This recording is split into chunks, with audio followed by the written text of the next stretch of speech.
Bismillahirrahmanirrahim. Assalamualaikum warahmatullahi wabarakatuh. Waalaikumsalam warahmatullahi wabarakatuh.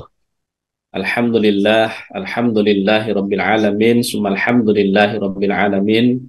Alhamdulillahilladzi an'ama alaina bi ni'matil iman wal islam. Asyhadu an la ilaha illallah wahdahu la syarikalah wa asyhadu anna sayyidana wa nabiyyana Muhammadan abduhu wa rasuluh la nabiyya ba'dah. Allahumma salli wa sallim ala Sayyidina Muhammad wa ala alihi wa sahbihi ajma'in. Subhanaka la ilma lana illa ma'allamtana innaka antal alimul hakim. Bapak Ibu, para pemirsa yang dimuliakan oleh Allah Subhanahu wa taala, puji syukur hanya milik Allah. Alhamdulillah di pagi hari ini Allah masih mengkaruniakan kenikmatan kepada kita, nikmat kita bisa melaksanakan ibadah kepada Allah Subhanahu wa taala.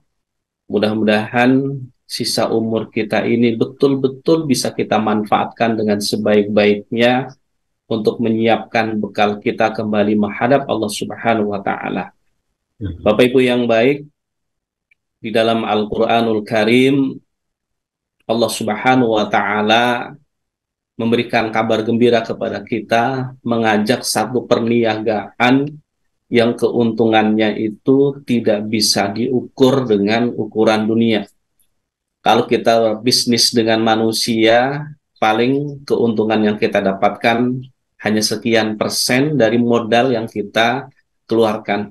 Tapi kalau kita bisnis dengan Allah Subhanahu wa taala, keuntungannya tidak bisa dinilai, diukur dengan ukuran dunia.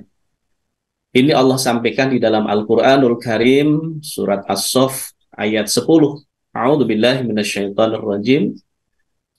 Ya ayyuhalladzina amanu hal adullukum ala tijaratin tunjikum min adzabin alim. Hai orang-orang yang beriman, yang diseru, yang diajak oleh Allah hanya orang-orang yang beriman saja. Hal adullukum ala tijaratin tunjikum min adzabin alim. Maukah aku tunjukkan kepada kalian satu perniagaan yang keuntungannya adalah tunjikum min adzabin alim. Kita akan diselamatkan dari panasnya api neraka. Apa bisnis yang Allah tawarkan? Tu'minuna billahi wa rasulihi wa tujahiduna fi sabilillahi bi amwalikum wa anfusikum. Kita berjuang, kita beriman kepada Allah, kita beriman kepada Rasulullah, dan kita berjuang dengan harta yang Allah titipkan kepada kita dan juga dengan diri-diri kita. Ada dua poin yang dijelaskan di situ, dengan harta yang Allah titipkan kepada kita dan juga dengan diri-diri kita. Kalau kita berbicara tentang jihad, di situ ada jihad harta dan juga ada jihad dengan diri kita. Ada dua PR besar yang ada di hadapan kita. Yang pertama adalah terkait dengan jihad harta.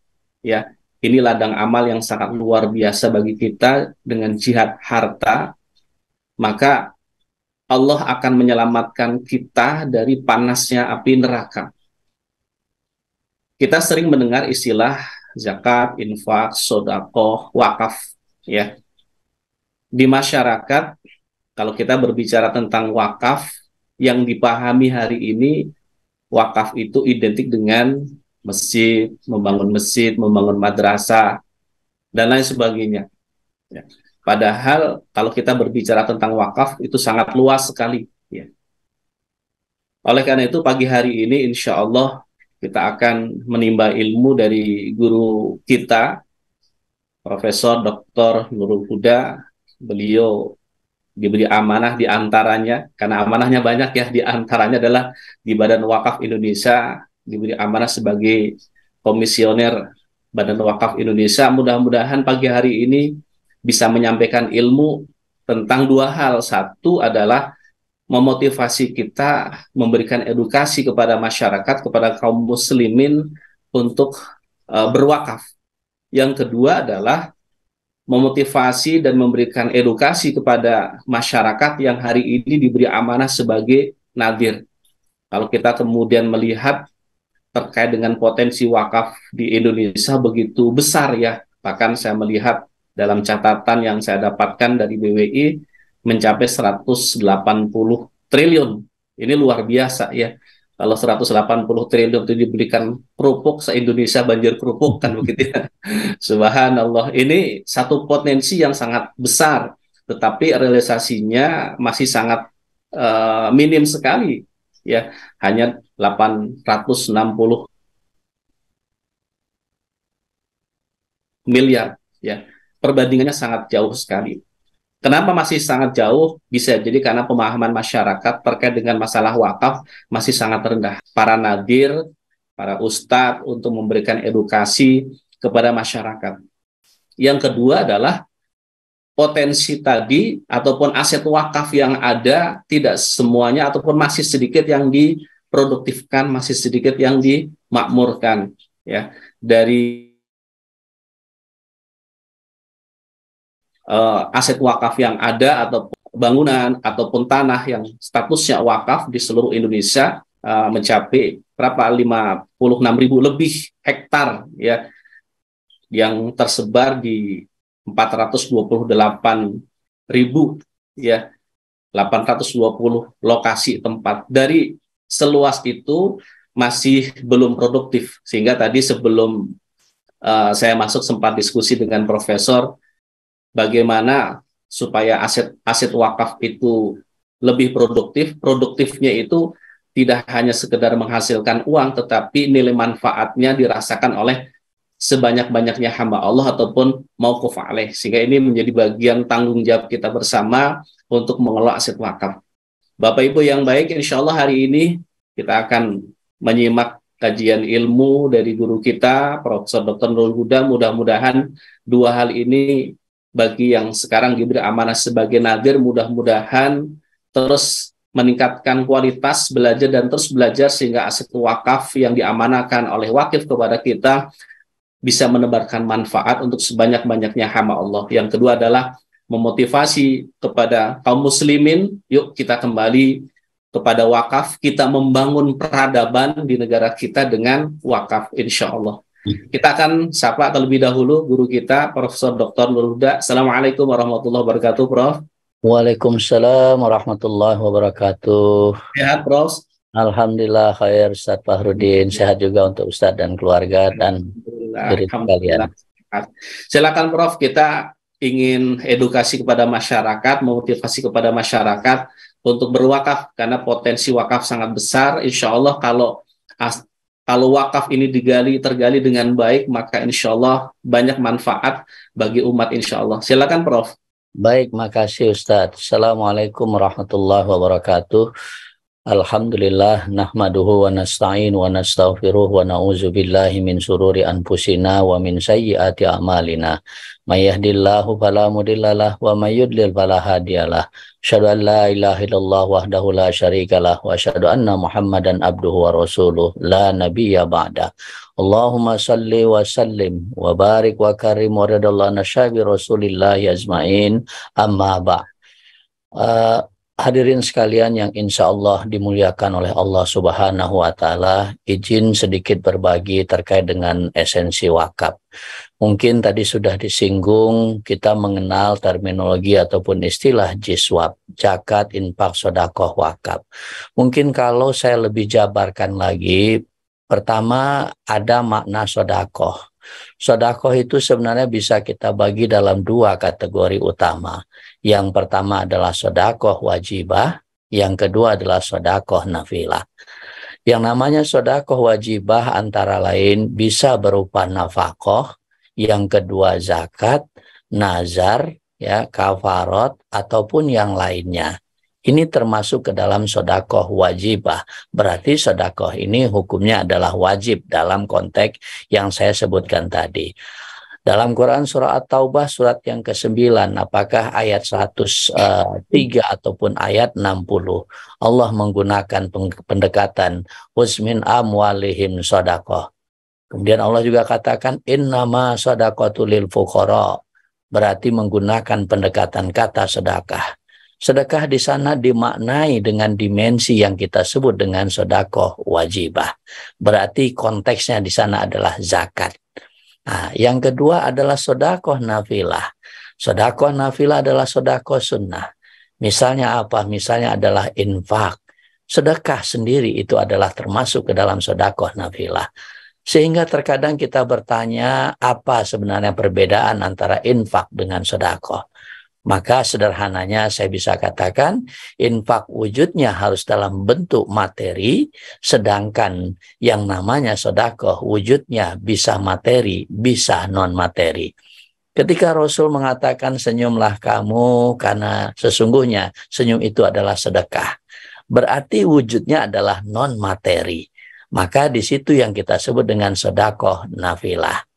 Poin yang pertama, wakaf ada di area mana sesungguhnya? Wakaf dia ada di area sedekah nafilah. Sehingga bisa jadi di dalam Al-Quran nanti penggunaan kata infak ataupun sedekah di situ bisa masuk ke dalam kategori wakaf.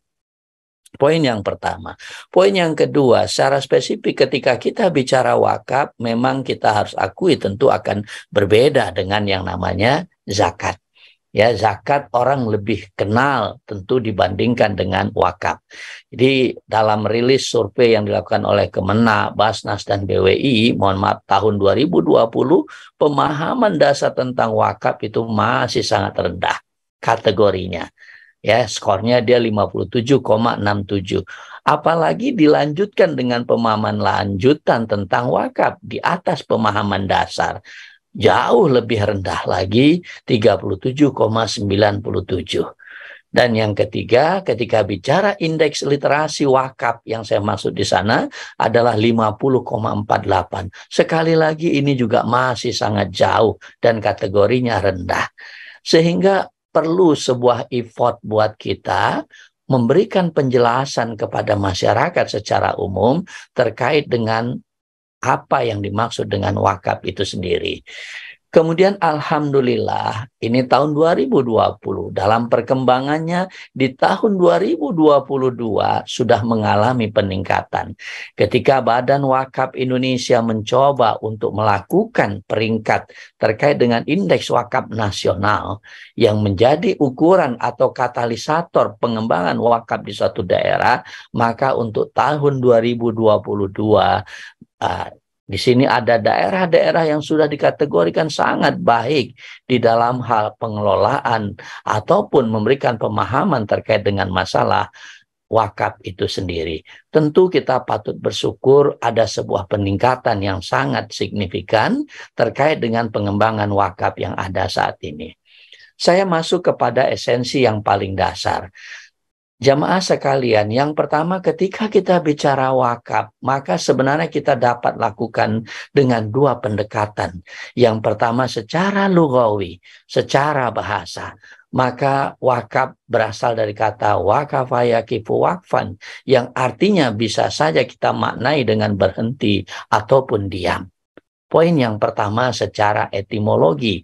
Yang kedua, secara etimologi wakaf juga nanti boleh kalau ada kata-kata habs, al-habs yang kita temukan, maka itu sesungguhnya adalah wakaf. Masyarakat Maroko sampai saat ini masih suka menggunakan pendekatan etimologi al-habs ketika dia bicara tentang wakaf. Secara bahasa. Yang kedua, kalau kita lihat secara terminologinya atau secara pengertian, maka sesungguhnya wakaf itu kita bisa artikan sebuah perbuatan hukum wakif. Wakif adalah orang yang mewakafkan hartanya. Ketika bapak dan ibu mewakafkan hartanya, maka bapak dan ibu menyerahkan hartanya dan bergeserlah harta itu dari milik bapak dan ibu sekalian menjadi harta wakaf atau harta milik Allah. Nah, yang menjadi persoalan sekarang atau yang menjadi hal yang perlu kita sosialisasikan kepada masyarakat ketika memaknai tentang benda wakafnya itu sendiri.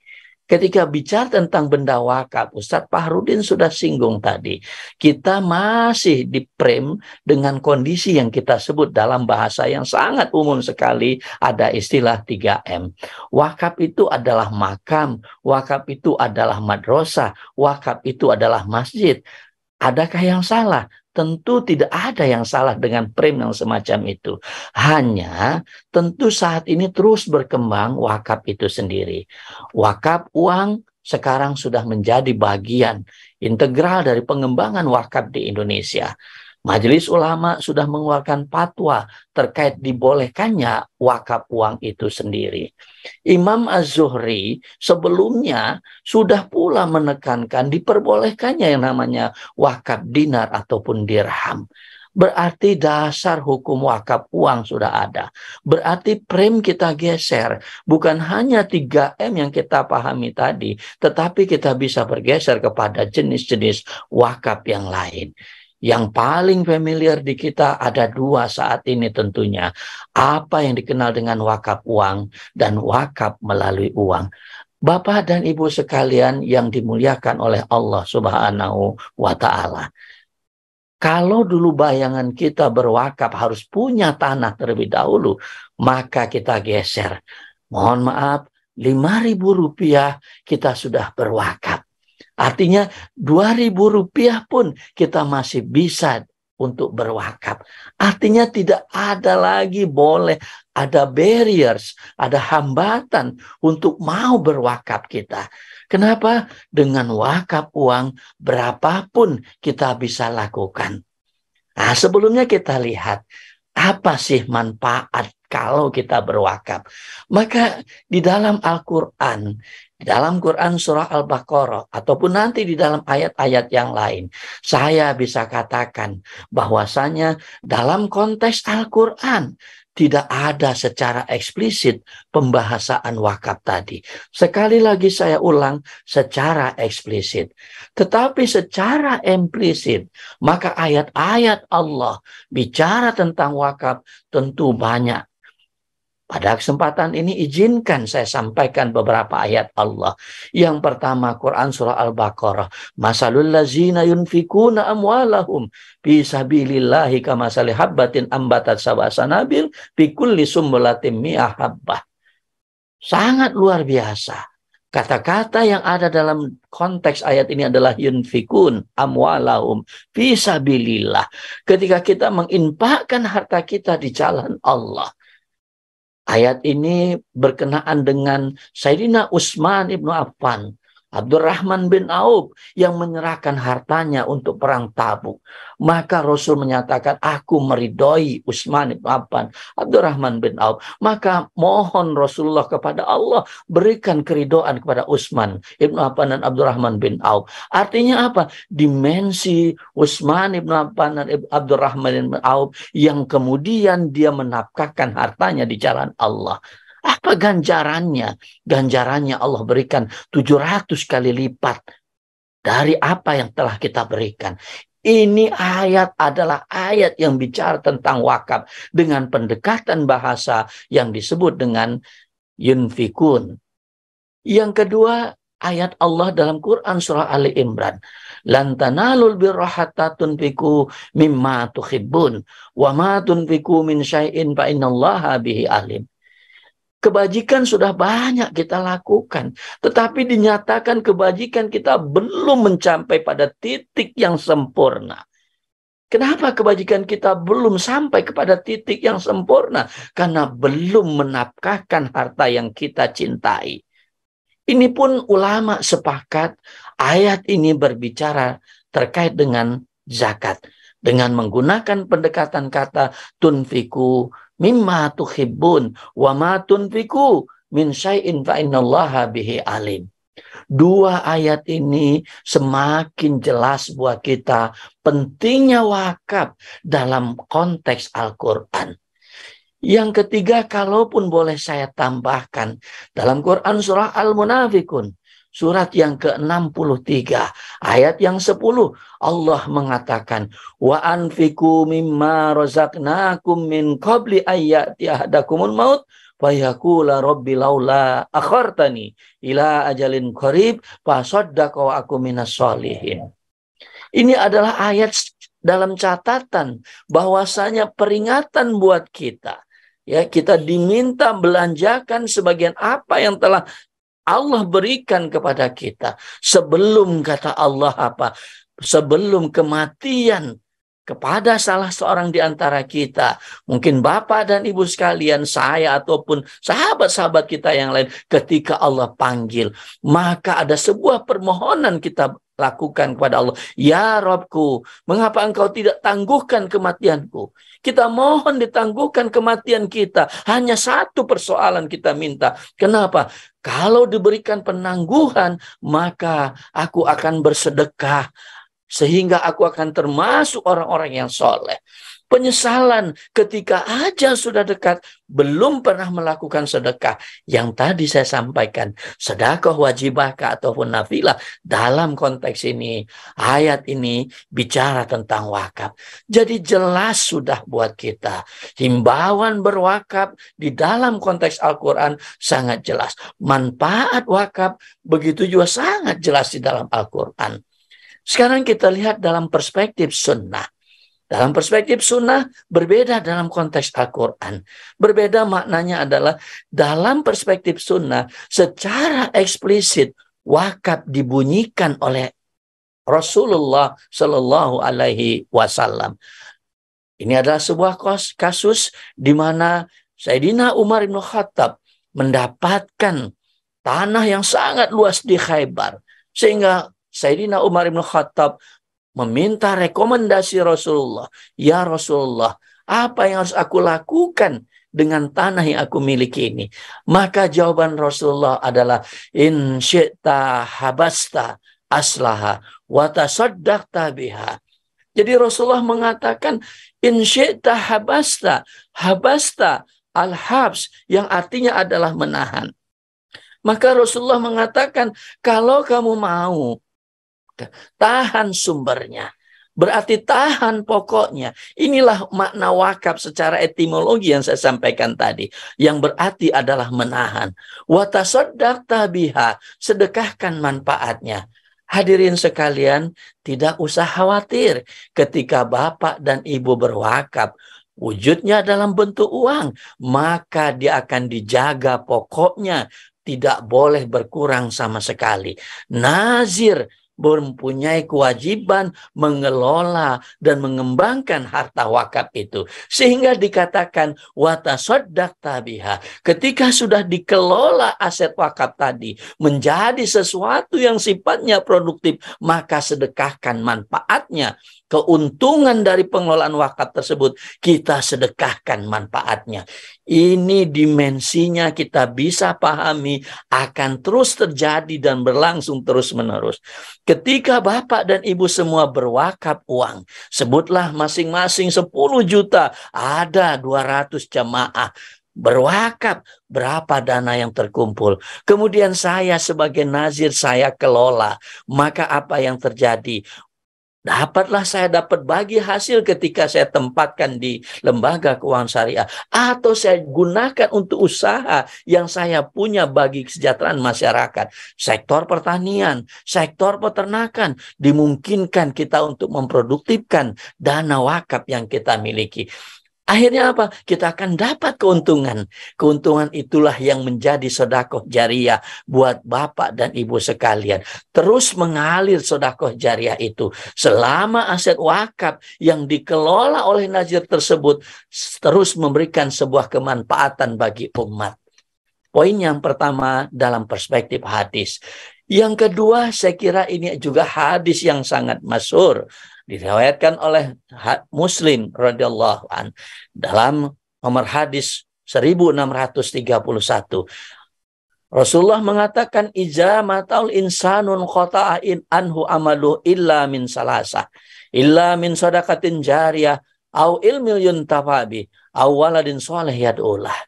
Bapak dan Ibu sekalian, ada 3 hal yang akan menjaga kita terus walaupun kita sudah tidak ada lagi. Allah telah memanggil kita. Tidak ada yang bisa kita perbuat lagi. Tetapi ada 3 amalan. Ada 3 hal yang akan terus membantu kita walaupun kita sudah tidak ada lagi. Yang pertama adalah sedekah jariyah. Yang dimaksud sedekah jariah ini adalah wakaf.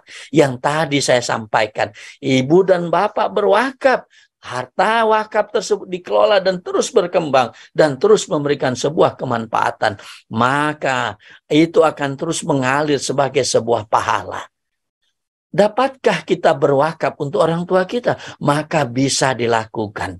Kita punya orang tua kita mungkin saja sudah tidak ada, maka kita berikan tambahan amalan buat orang tua kita. Kita berikan wakaf dengan niat adalah untuk orang tua kita. Insya Allah pahala itu akan terus mengalir kepada orang tua kita yang telah tiada. Yang kedua adalah au ilmil yuntafabi, adalah ilmu yang bermanfaat. Ibu kuasai ilmu wakaf, kemudian ibu berikan kepada yang lain kelak. Mudah-mudahan ilmu itu akan bermanfaat buat orang lain. Maka itu pun menjadi penyelamat sebagai tambahan amaliah kita, walaupun kita sudah tidak ada lagi di dunia ini. Yang ketiga adalah awaladin soleh yad'ulah, yaitu anak soleh dan soleha yang mendoakan kedua orang tuanya.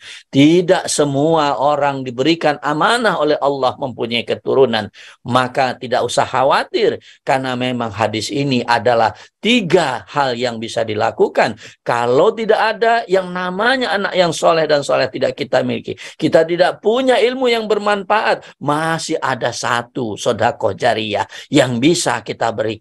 Tadi saya sudah katakan wujudnya Rp2.000, Rp5.000, Rp10.000, silakan. Jadikan kebiasaan berwakaf itu pada diri kita, pada keluarga kita. 5.000 tiap minggu kita berwakaf menjadi sebuah pahala yang terus mengalir, yang sekali lagi menyelamatkan kita. Yang ketiga yang bisa saya sampaikan, lam yakun ahadun min ashabin Nabi sallallahu alaihi wasallam zu maqdiratin illa waqaf. Tidak ada seorang pun sahabat Nabi sallallahu alaihi wasallam yang memiliki kemampuan kecuali mereka berwakaf. Artinya apa? Artinya wakaf adalah sesuatu yang dilakukan oleh para sahabat Rasul yang memiliki kemampuan. Makna kemampuan tadi minimal dalam perspektif biasa sampaikan tadi. Oh, saya mampu 5.000, saya berwakaf 5.000. Berarti kita menjalankan apa yang menjadi pernyataan Rasulullah Shallallahu Alaihi Wasallam. Di dalam ayat yang tadi saya sampaikan, ketika dikatakan lan tanalul birra hatta tunfikun, maka pada saat itu Imam Abu Al-Taha kemudian diikuti oleh Utsman ibnu Affan yang juga berwakaf, yang kemudian kita kenal dengan wakaf sumur rumah. Ini adalah wakaf yang sampai dengan saat ini mengalir pahalanya untuk Utsman ibnu Affan radhiyallahu an. Dari ketiga hadis ini kita juga menambah mantap berdiri kita. Wakaf adalah sesuatu yang sangat luar biasa dari sisi manfaat untuk orang yang berwakaf ataupun manfaat dari pengelolaan aset wakaf yang akan diberikan kepada mauquf alaih ataupun penerima manfaat itu.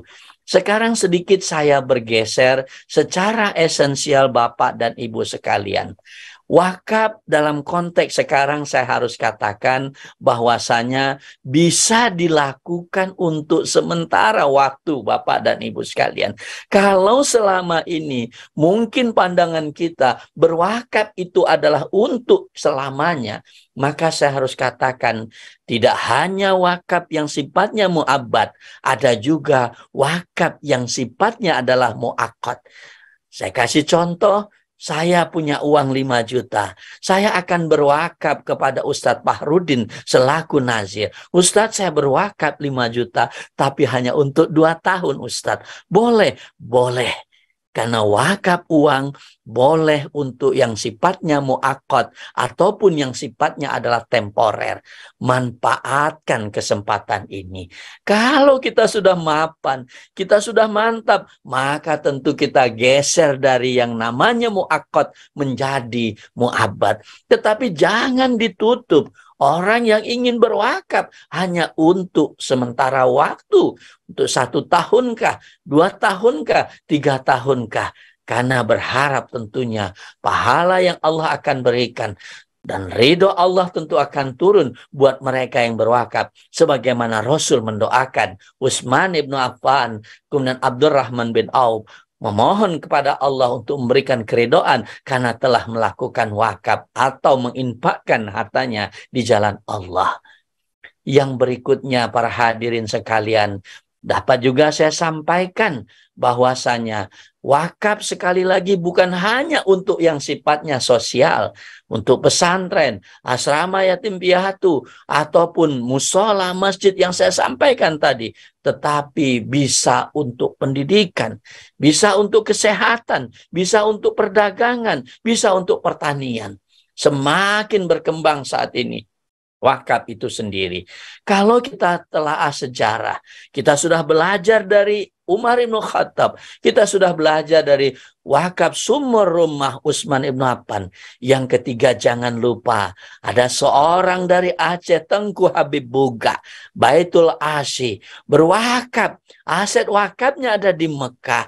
Aset wakafnya sampai dengan saat ini dari tahun 1224 Hijriah sampai saat ini terus menghasilkan.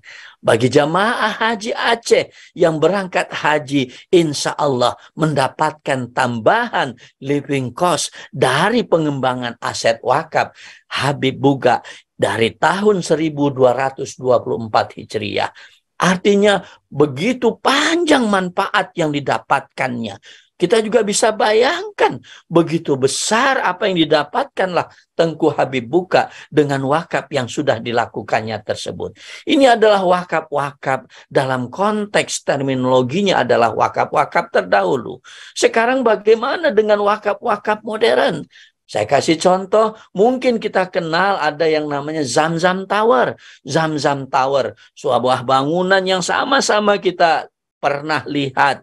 Ya, kalaupun yang belum pernah pergi, maka minimal pernah melihat Zamzam Tower, sebuah hotel yang kemudian ada pertokoan di dalamnya. Itu adalah contoh daripada aset wakaf. Ya, aset wakaf yang merupakan kerjasama atau bermuawanah dengan pihak-pihak yang terkait.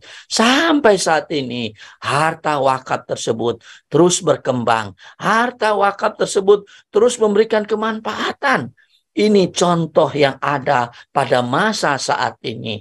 Kemudian kalau hadirin sekalian pernah pergi ke Singapura, ada sebuah pembangunan komplek Bencoolen di Singapura. Itu pun adalah aset wakaf yang dimiliki oleh nazirnya Majelis Ugama Islam Singapura yang saat ini bekerja sama dengan Waris Investment mengembangkan aset-aset wakafnya. Kalau kita lihat ke Indonesia, di Daarut Tauhid ini bisa kita sudah dikembangkan pula. Ya, peternakan-peternakan tangguh. Ya, pertanian-pertanian tangguh yang tentu sekali lagi kita sudah bayangkan memberikan sebuah kemanfaatan bagi umat. Sekali lagi, mari sama-sama. Mari sama-sama kita bergerak untuk terus menambah defisit. Ya, menambah defisit kebajikan kita saat ini. Mohon maaf, kebajikan kita belum begitu banyak. Ya, mungkin dosa kita sudah terlalu banyak. Maka alat yang bisa kita lakukan untuk menutupi defisit kebajikan kita adalah wakaf. Wakaf akan menciptakan surplus kebajikan buat kita. Saya mengingatkan diri saya khususnya, pada hadirin sekalian, jangan termasuk kita orang-orang yang menyesal. Menyesal ketika dikatakan wa anfiku mimma razaqnakum min qabli ayyati hadakumul maut fayaqula rabbi laula akhartani ila ajalin qarib. Jangan masuk kita dalam penyesalan. Ajal sudah dekat baru kita ingat saya belum berwakaf. Saatnya sekarang ini, saat ini, jangan ditunda lagi. Mari kita berwakaf sesuai dengan kemampuan kita. Yang kedua, wakaf lambang keabadian. Maka berwakaf berarti amalan pun bersifat abadi. Jangan tidak pernah berwakaf kalau ingin dicintai oleh Allah secara abadi. Yang ketiga, perlu dipahami bahwasanya wakaf itu adalah sebuah instrumen yang disiapkan oleh Allah sekali lagi untuk menambah kebajikan kita, untuk dapat menggugurkan dosa-dosa yang sudah kita lakukan sehingga menjadi sebuah kebajikan. Demikian yang dapat saya sampaikan. Ya, tentu nanti silakan ketika ada pertanyaan yang terkait dengan masalah wakaf. Saya berpesan sekali lagi pada diri saya, mari kita mulai. Berikutnya kita biasakan sebulan sekali, ya. Udah mapan sebulan sekali, 2 minggu sekali. Sudah mapan 2 minggu sekali, seminggu sekali kita berwakaf. Jangan bicara tentang rupiahnya berapa, tetapi niat berwakaf kita. Insya Allah, Allah berikan kemudahan dalam kehidupan kita. Demikian, wassalamualaikum warahmatullahi wabarakatuh. Waalaikumsalam warahmatullahi wabarakatuh. Luar biasa, subhanallah. Terima kasih, Prof, sudah memberikan pencerahan kepada kita semuanya di pagi hari ini. Bapak Ibu yang baik, jadi kalau kita mengacu kepada firman Allah Subhanahu wa taala di surat Ali Imran ayat 133, di sana Allah mengingatkan kepada kita, wasari'u ila maghfiratin mir rabbikum wa jannatin 'arduhas samawati wal ard u'iddat lil muttaqin alladzina yunfikuna fis sarra'i wad dharra'i wal kadhimina al ghaidha wal 'afina 'anil nas. Di ayat tersebut ada kalimat yunfikuna fis sarra'i wad dharra'i, orang yang menginfakkan hartanya di jalan Allah baik dalam keadaan lapang maupun dalam keadaan sempit. Ketika selama ini sebagian kita, bahkan kadang-kadang kita sendiri mengartikan wakaf itu identik dengan 3M tadi, untuk masjid, untuk madrasah, untuk makam, tentu saja nunggu kaya dulu ketika sudah punya lahan, sudah punya tanah yang luas, kemudian sebagian tanahnya baru diwakafkan. Kenapa? Yang ada dalam memori kita kalau kita berbicara wakaf, 3M tadi, masjid, madrasah, dan juga makam. Tetapi ternyata subhanallah, kalau kita berbicara wakaf, itu tidak hanya identik dengan 3M tadi. Allah Subhanahu wa taala membuka peluang kepada kita, yunfikuna fis sarra'i wad dharra'i, orang yang menginfakkan hartanya di jalan Allah baik dalam keadaan lapang maupun dalam keadaan sempit. Oleh karena itu, ya, wakaf jangan nunggu kaya, berwakaflah, insya Allah kita akan menjadi orang yang kaya. Kita buat tagline seperti itu, dengan berwakaf kita insya Allah akan menjadi orang yang kaya. Nah, ketika berbicara tentang kaya itu tidak identik dengan banyaknya harta, ya, karena bisa jadi yang kita keluarkan, yang kita infakkan tidak besar, ya, sedikit, tapi pahala di sisi Allah Subhanahu wa taala besar. Karena apa? Banyak orang yang mendapatkan manfaat dari yang kita wakafkan tersebut. Tadi juga disampaikan oleh Profesor di surat Al-Munafikun, ya. Jadi Allah Subhanahu wa taala menjelaskan kepada kita apa doa yang dipanjatkan oleh seorang hamba Allah ketika sedang sakaratul maut. Apa permintaan terakhir yang diajukan kepada Allah Subhanahu wa taala bagi orang yang sedang sakaratul maut, ya, yaitu apa? Fayaqula rabbi laula akhartani ila ajalin qarib fa asaddaqa wa akum minas sholihin. Jadi minta ditunda kematiannya untuk apa? Ingin bersedekah, ingin berwakaf. Tetapi kembali lagi saat itu komunikasinya dengan keluarganya sudah dibatasi oleh Allah Subhanahu wa taala, sudah tidak memungkinkan. Oleh karena itu, mumpung kita masih bisa berkomunikasi dengan keluarga kita, Allah menitipkan harta kepada kita, yuk kita berwakaf. Mudah-mudahan dengan berwakaf ini Allah Subhanahu wa taala akan memberikan pahala yang melimpah kepada kita. Kenapa? Dari aset yang kita wakaf tersebut digunakan untuk beribadah kepada Allah, dipakai untuk menghafal Al-Quran, digunakan untuk mengkaji, mempelajari Al-Quran, maka setiap orang yang beribadah di tempat tersebut, pahalanya juga akan mengalir kepada kita. Man dalla ala khairin falahu mislu ajri fa'ilihi min ghairi ayyan kusau. Barang siapa yang menunjukkan jalan kebaikan, menyiapkan jalan untuk orang lain berbuat kebaikan, maka baginya pahala seperti orang yang melakukan kebaikan tersebut min ghairi ayyan kusau, tanpa mengurangi sedikit pun pahala. Subhanallah, ini janji-janji Allah yang langsung disampaikan oleh Rasulullah Shallallahu Alaihi Wasallam, mudah-mudahan memotivasi kita untuk menjadi bagian orang-orang yang berwakaf, mumpung Allah masih menitipkan harta kepada kita, mumpung Allah masih memberikan kesehatan kepada kita sekalian, apa yang bisa kita lakukan bersama-sama. Baik Prof, masih ada waktu kurang lebih 20 menit, kita akan buka tanya jawab barangkali dari para pendengar, baik yang melalui Zoom ataupun yang melalui media yang lainnya, IG dan lain sebagainya. Silakan bisa, kalau yang Zoom bisa raise hand. Alhamdulillah sudah ada yang raise hand, ya, Ibu Yuniarti. Assalamualaikum warahmatullahi wabarakatuh. Ibu, silakan bisa dibuka. Ya. Assalamualaikum warahmatullahi wabarakatuh, Pak Ustadz. Waalaikumsalam warahmatullahi wabarakatuh. Ibu sehat, Bu? Ya, saya baru itu Pak Ustadz, baru selesai operasi. Mohon doanya semoga cepat pulih. Amin, amin, amin ya Allah ya Rabbal Alamin. Saya izin bertanya Pak Ustadz, kalau kita berniat nih untuk berwakaf, nah misalnya kita ingin berwakaf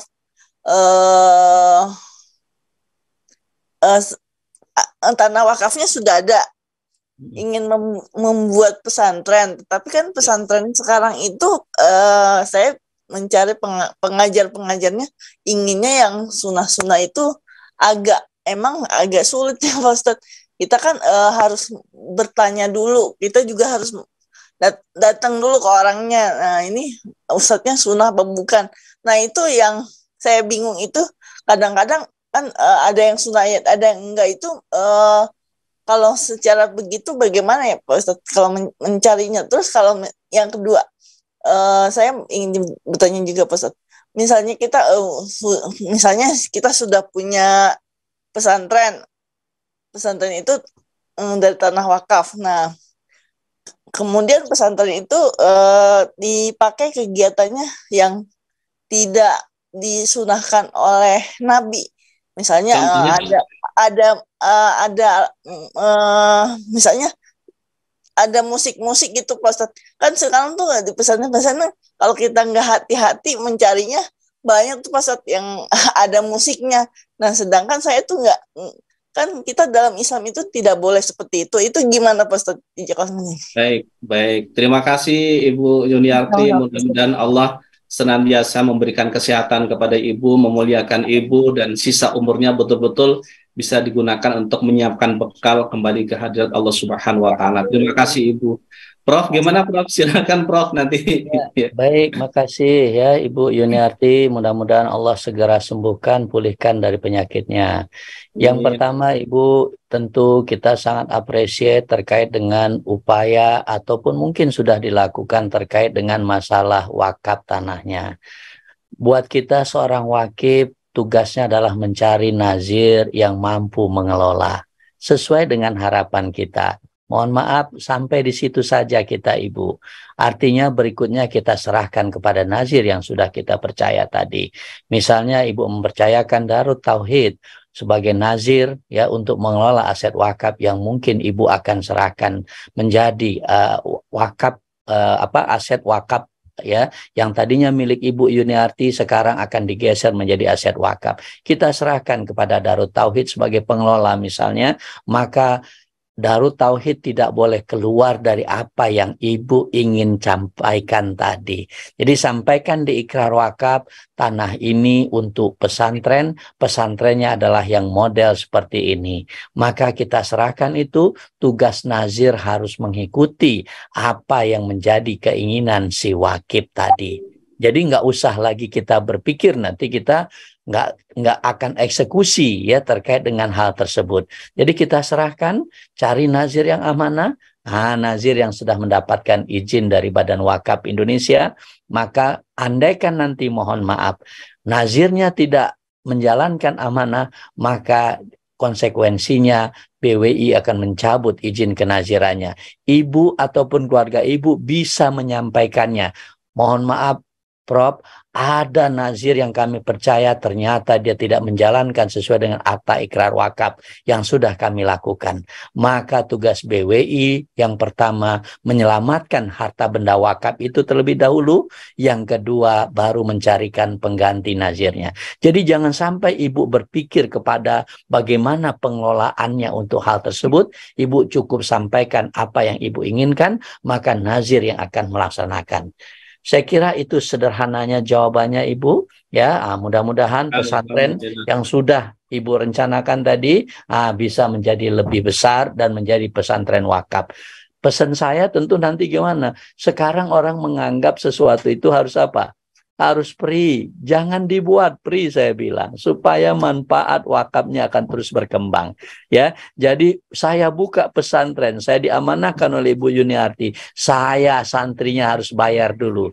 Paham ya teman-teman sekalian? Bayar, dari bayar itu mungkin bisa saya tambah kelas yang baru. Akhirnya apa? Manfaatnya terus berkembang. Baru setelah makin banyak santri, maka kita berikan kepada mauquf alaihnya adalah calon-calon santri yang tidak mampu. Berarti apa? Semakin berkembang lagi. Ini yang perlu kita pahami. Mohon maaf kalau agak ekstrim saya bilang, aset wakaf tolong dikomersialisasikan supaya memberikan kemanfaatan yang lebih. Dan itu tentu akan memberikan manfaat yang sangat luar biasa bagi para wakifnya. Demikian Ibu Yuniarti, sekali lagi mohon maaf kalau ada hal yang kurang berkenan. Alhamdulillah, terima kasih Prof. Boleh menambahkan sedikit, jadi kewajiban tugas-tugas nadir yang pertama adalah melakukan pengadministrasian harta benda wakaf tersebut. Yang kedua adalah mengelola dan mengembangkan harta benda wakaf sesuai dengan tujuan, fungsi, dan juga peruntukannya sesuai dengan apa yang diharapkan, yang diakadkan saat ikrar wakaf dari wakif kepada nadir. Kemudian mengawasi dan melindungi harta benda wakaf. Ini menjadi tugas utama kami. Saya juga sebagai nadir punya tugas ini, bagaimana sekuat tenaga harta benda wakaf ini terus berkembang dan terus berkembang sehingga menebarkan manfaat untuk sebanyak-banyaknya hamba Allah. Yang tadi disampaikan oleh Profesor, jadi ketika berbicara tentang aset wakaf, jangan semuanya ingin gratis. Kenapa? Karena kita punya tanggung jawab yang sangat besar di situ. Sehingga di BWI ada aturan yang memang harus kita jaga bersama-sama. Dari hasil produktif aset wakaf tersebut, 10% itu menjadi hak nadir untuk operasional dan lain sebagainya. Kemudian yang 40% itu untuk reinvestasi. Nah, ini menjadi hal sangat penting, bagaimana 40% dari hasil optimalisasi tersebut digunakan untuk membangun kembali. Bisa jadi tahun sekarang baru 1 kelas, tahun depan menjadi 2 kelas, tahun berikutnya menjadi 4 kelas, tahun berikutnya menjadi 5 kelas, terus seperti itu. Kenapa? Karena aset wakaf itu diproduktifkan. Baru yang 50% inilah untuk mauquf alaih. Taruh amanah ini dijaga dengan sebaik-baiknya, ini sungguh sangat luar biasa ya. Banyak orang yang mendapatkan manfaat, aset wakaf terus berkembang, banyak orang yang mendapatkan manfaat ya. Insya Allah khususnya orang yang berwakaf tadi akan pahalanya semakin berkembang. Jadi lingkarannya seperti lingkaran, kalau saya sering sampaikan ke teman-teman Prof, seperti lingkaran obat nyamuk ya. Dari mulai kecil membesar, membesar, membesar dan terus membesar. Kami contohkan di Darut Tauhid dulu tahun 92 kita diberi amanah untuk mengelola aset wakaf 350 meter persegi luasnya. Hari ini alhamdulillah mengelola aset wakaf yang luasnya 27 hektar. Ini karena konsepnya konsep seperti tadi, seperti konsep obat nyamuk, berkembang, berkembang dan terus berkembang. Nah, bagi wakif sendiri insya Allah pahalanya terus bertambah, bertambah dan bertambah. Kenapa? Karena aset wakaf menebarkan manfaat sebanyak-banyaknya hamba Allah dan terus berkembang. Berbeda, mohon maaf, dengan zakat. Kalau zakat, kita menghimpun dana zakat, kita distribusikan kepada mustahik zakat, habis selesai. Tapi kalau wakaf itu tidak pernah selesai dan tidak pernah habis, terus ila yaumil qiyamah. Jadi kalau oleh nadir dikelola dengan sebaik mungkin, akan menebarkan manfaat untuk sebanyak-banyaknya hamba Allah Subhanahu wa Ta'ala. Dan tadi juga sudah disampaikan, kalau ternyata nadir itu tidak bisa menjalankan sesuai dengan akad antara wakif dengan nadir, maka BWI punya kewenangan untuk mengalihkan kepada nadir yang lainnya. Jadi tidak diambil menjadi milik ibu lagi, tidak bisa, karena sudah diwakafkan, itu sudah menjadi milik Allah Subhanahu wa Ta'ala, dan nanti melalui BWI akan mengambil dan menyerahkan kepada nadir yang lainnya yang memang bisa mengelola aset wakaf tersebut dengan sebaik-baiknya. Dalam perjalanannya, apakah wakif boleh ikut membantu? Boleh, silakan urun-urun rembuk, kalau dalam bahasa Jawanya urun-urun rembuk. Oh, saya punya pengalaman di bidang administrasi, bagaimana kalau administrasi seperti ini?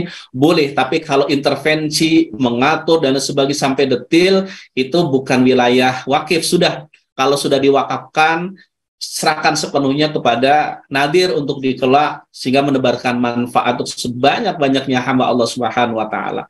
Alhamdulillah, terima kasih Ibu Yuniarti, terima kasih Prof sudah memberikan pencerahan. Sudah ada yang raise hand kembali, silakan. Assalamualaikum warahmatullahi wabarakatuh. Waalaikumsalam warahmatullahi wabarakatuh. Oh, Dr. Fece, alhamdulillah. Silakan, Dok. Ya, Pak Ustadz, ini mau nanya ya Pak Ustadz, ini kan tadi pernah tadi dikatakan kalau lebih dikomersialkan gitu ya, wakaf ini. Tapi kalau saya lihat, kalau untuk dikomersialkan mungkin hanya beberapa orang saja yang menjadikan manfaat buat orang lain gitu. Jadi hanya untuk orang-orang yang mampu saja penggunaan wakaf begitu. Misalkan sekolah tetap misalkan dikelola gitu ya, terus harus bayar dan lain sebagainya.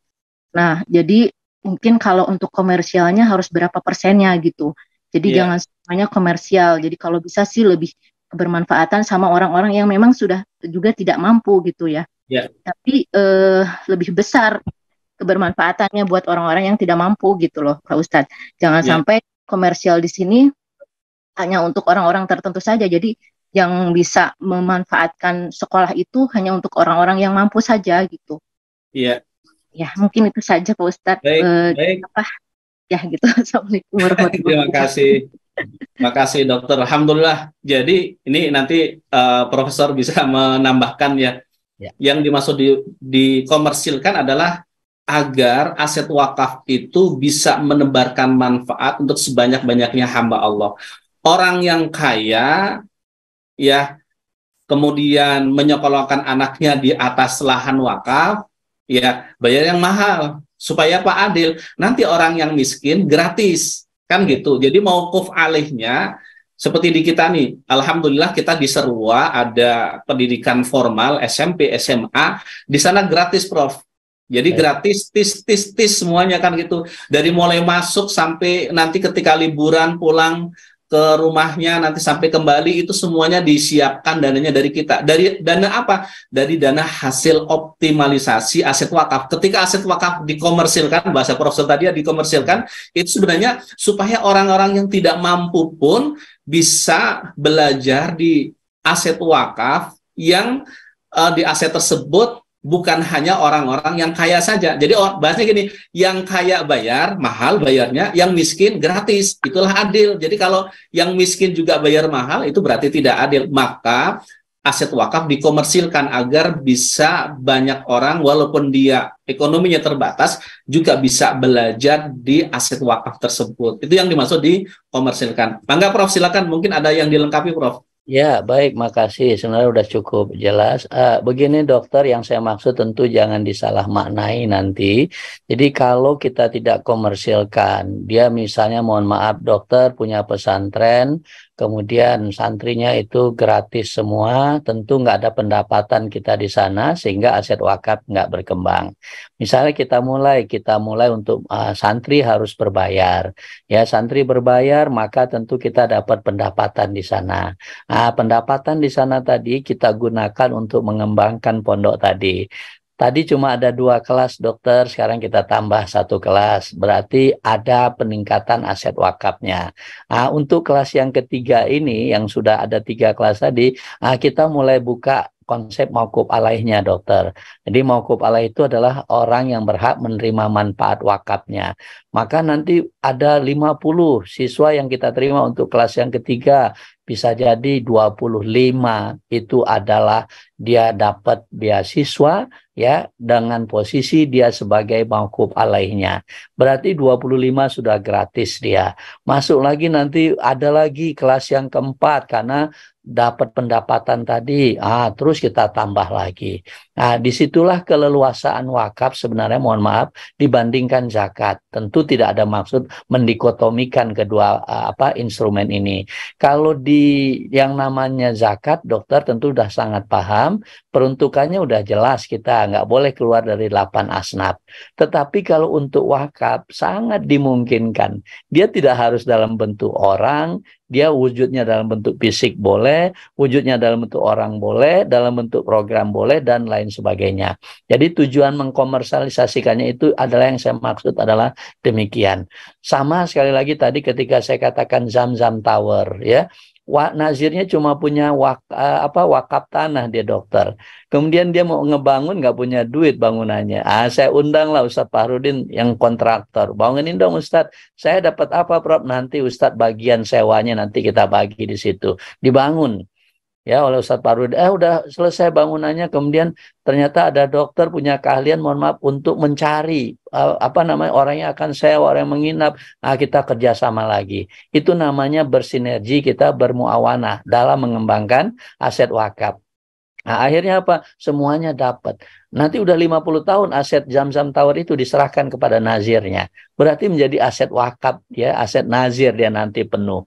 Itu yang dimaksud dengan komersialisasikan. Ya, jadi tentu tidak dimaknai dengan konotasi negatif. Saya menanamkan sekali kepada para nazir untuk melakukan hal tersebut. Masjid kita bingung nanti. Buat apa masjid? Ya, buat ibadah. Ada yang salah? Nggak ada yang salah. Cuma kemanfaatan lebihnya nanti bisa kita buat di sana. Kita kembangkan di sekitar masjid, ya. Adalah untuk para jemaah, kita siapkan koperasinya, belanja di sana. Makin bertambah lagi dan seterusnya. Ya, itu makna dari komersialisasi. Tentu nazir harus punya kompetensi dalam mengembangkan aset wakaf dengan pendekatan komersialisasi tadi. Makasih sekali lagi dokter. Ya, saya kira apa yang disampaikan dokter itu adalah bagian dari kehati-hatian kita, ya, bagi para nazir khususnya nantinya. Demikian Ustadz Fahrudin. Alhamdulillah, terima kasih Prof sudah menjelaskan yang luar biasa. Mudah-mudahan ini memotivasi kita semuanya untuk menjadi bagian hidup kita, akhir kita bisa bermanfaat untuk sebanyak-banyaknya hamba Allah Subhanahu wa Ta'ala. Alhamdulillah, Prof, kita sudah berada di penghujung silaturahmi kita pada pagi hari ini. Barangkali ada yang disampaikan sebagai statement terakhir, monggo Prof, silakan. Baik, terima kasih Ustadz Fahrudin.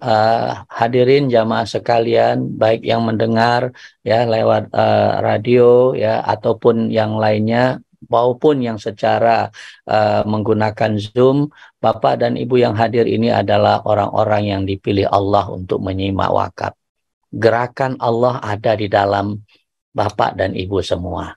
Maka dari itu pertahankan dalam makna barisan wakaf yang sudah Ibu Bapak ketahui saat ini, jadikan sebagai sebuah ilmu, maka sampaikan. Ya, balighu anni walau ayah, sampaikan kepada yang lain. Terus gemakan wakaf. Insya Allah menjadi ilmu yang bermanfaat juga buat Ibu dan Bapak sekalian. Yang kedua, yang belum pernah berwakaf, mohon maaf bahasa saya agak keras, istighfar kita sekarang. Ya, kemudian segera kita berwakaf. Jangan hanya istighfar, kemudian tidak berwakaf. Istighfar, langsung kita berwakaf. Saya sudah katakan tadi, tidak memerlukan jumlah yang begitu besar, sekemampuan kita. Sebagai bagian dari orang yang menjalankan sunnah dan Al-Quran, serta pun hadis Rasulullah SAW. Jadikan wakaf sebagai alat untuk menambah kebajikan kita, karena kebajikan kita saat ini kondisinya adalah defisit. Jadikan dia menjadi surplus kebajikan buat kita semua. Mohon maaf kalau ada hal yang kurang berkenan dan tidak pada tempatnya. Wabillahi taufiq wal hidayah, ridha wal hinayah. Assalamualaikum warahmatullahi wabarakatuh. Waalaikumsalam warahmatullahi wabarakatuh. Alhamdulillah, terima kasih Profesor Dr. Nurul Huda yang pagi hari ini sudah menyampaikan ilmu kepada kita semuanya. Ladang amal bagi Bapak Ibu sekalian, saat sekarang ini kita sedang membangun masjid, 7 masjid di seluruh Indonesia. Insya Allah ini ladang amal bagi Bapak Ibu untuk membangun rumah di surga. Mambana masjidan, banallahu lahu baitan fil jannah. Kesempatan ini harus kita manfaatkan dengan sebaik-baiknya. Silakan bagi yang akan berwakaf untuk terwujudnya rumah Allah. Mudah-mudahan ini menjadi wasilah Allah akan membangunkan bagi kita rumah kelak di surga. Silakan bisa ditransfer melalui BSI, Bank Syariah Indonesia, dengan nomor rekening 103757578483. Saya ulangi lagi, 1037578483. Ini nomor rekening BSI yang bisa digunakan untuk kita menjadi bagian terbangunnya rumah Allah. Mudah-mudahan ini menjadi wasilah Allah Subhanahu wa Ta'ala akan membangunkan bagi kita rumah di surga. Amin, Allahumma amin. Terima kasih Bapak Ibu yang baik, mohon maaf atas segala kekurangannya. Sekali lagi terima kasih kepada Profesor Dr. Nurul Huda yang pagi hari ini sudah menyampaikan ilmu kepada kita semuanya. Kita akhiri pertemuan kita pada pagi hari dengan membaca hamdalah dan doa kafaratul majelis. Alhamdulillahirabbil alamin. Subhanakallahumma wa bihamdika asyhadu an la ilaha illa anta astaghfiruka wa atubu ilaik. Assalamualaikum warahmatullahi wabarakatuh. Waalaikumsalam. Terima kasih Prof. Sehat selalu. Kita tercipta untuk saling berbagi, untuk saling merangkul, untuk saling bermakna bagi semua insan. Dengan bisa sekolah, kita bisa berbagi kebaikan dengan mewujudkan harapan mereka untuk terus melanjutkan pendidikan. Insya Allah, setiap ilmu yang mereka amalkan akan menjadi amal jariah untuk kita semua. Terima kasih kepada donatur dan orang tua asuh yang telah berdonasi melalui DT Peduli, sehingga saya bisa sekolah di SMA Aske Islamic School. Alhamdulillah kami bisa sekolah. Bersama Bisa Sekolah, kita tingkatkan mutu pendidikan anak Indonesia.